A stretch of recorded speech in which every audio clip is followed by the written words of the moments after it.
10 lines on library.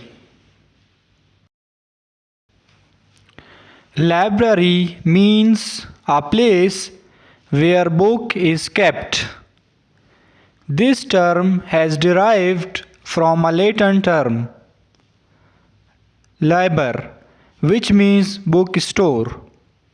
There are various kinds of libraries such as academic libraries, public libraries, and school libraries.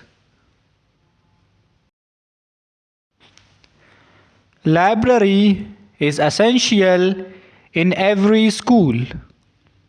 Several sections in library separates all books.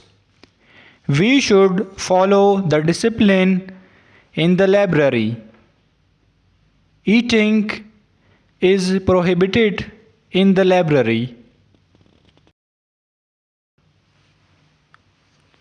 The library has all kinds of books like historical, science, and arts, etc. Everyone should go to the library. We should keep it clean. Thank you for watching.